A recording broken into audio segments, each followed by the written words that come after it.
Charlene and Bob, we're glad to have you here today to start a conversation with our larger church about issues around mental health. It's one of our strategic priorities going into the future. So thank you for being here and for spending some time to talk about One Lamb. Where did that idea come from, Charlene? I was looking for some help for our son David, who has had issues with chronic pain and mental illness.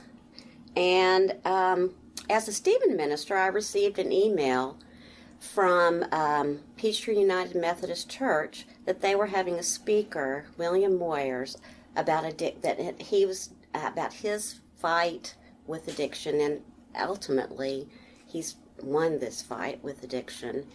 And so Bob and I both went, and it was very impactful, and also made me hopeful that we could find some answers to help David. Subsequently, we contacted Diane Moffett, who is the individual who started One Lamb there.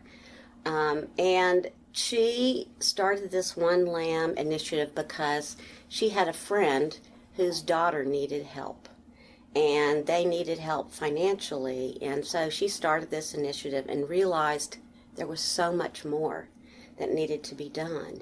And so that's how we got started with it. Since then, she's helped us start the program at DUMC. And so we're starting with this now and have done a lot, I think. It's wonderful to have a sister church like Peachtree Road, yes, who can help us and has laid some of the groundwork already so we can follow in their footsteps to search for the lambs that may not have been able to find their way back to the fold. Right. It is a beautiful story about Mr. Moyers, how he is winning that battle, but we know that it's a constant battle, right, trying to deal with addiction, trying to deal with the struggles around that. Bob, this seems to be a real passion for the two of you. What makes it such a passion for you? Well, before we go to the word passion, I think I should first go to the words denial, avoidance, embarrassment. These were the feelings and the emotions I had around David having his struggles. Charlene and I didn't want to talk about it to very many people, and so kept it pretty quiet. Unfortunately, we never found a solution before David passed, but we didn't stop working on it. When I heard Mr. Moyers talk, that was the spark that started my passion about this.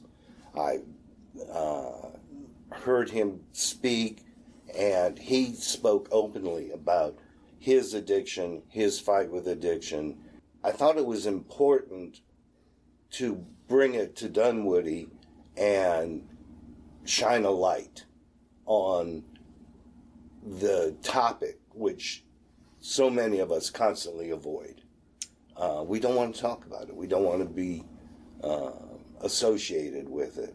And so that sparked my passion to try and find a community source where we at the church can say, here are ways that you can approach this, and that our goal is to bring the topic out of embarrassment and into conversation, and to attack it as a community, not as individuals. Bob, thank you for your vulnerability with all that, starting with sort of that confessional moment, which is really difficult for people to get to be able to say, I have a problem, or we have a problem, and to take it into the light, because we worship a God who is light, and the more light that is shed on something, the more possibilities for healing and wholeness. So thank you for coming at it from that perspective. I think that that's a beautiful thing. It reminds me of one of the songs from the recovery community that says, come out wherever you are. You don't have to hide anymore. But it sounds like you're not doing this alone, that you've started to assemble a team of people already?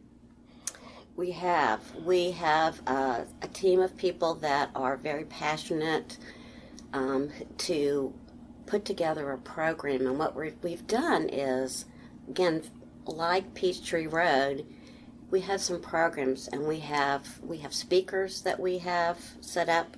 We have book studies that we're going to offer to people, as well as on the website we'll offer perhaps just references and books that people might find helpful to deal with the different issues. And we've talked about addiction, but it's a much bigger issue. People dealing with suicide, anxiety, depression.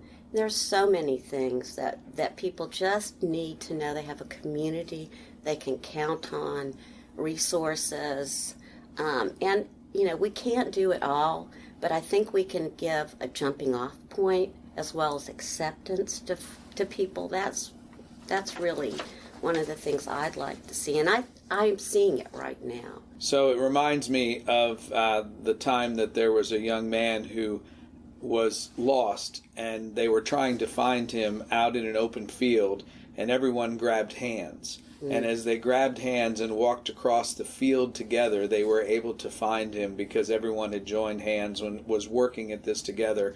And I love that you're not just trying to help the person who is dealing with the issue, you're trying to help the family and the extended family system to deal with the issues around mental health. And I think that's a wonderful thing. So we've got a team together at the church, Yes. and if somebody wants to be part of that search party, they can contact you, they can Yes. contact Kathy Brockman, they can let any of us know that they want to be part of this One Lamb initiative. A gift to have great resource people like that to be able to come and to share and help us all to walk along this journey together as we seek to be a church that strengthens ourselves, that strengthens our neighbors and our neighborhoods.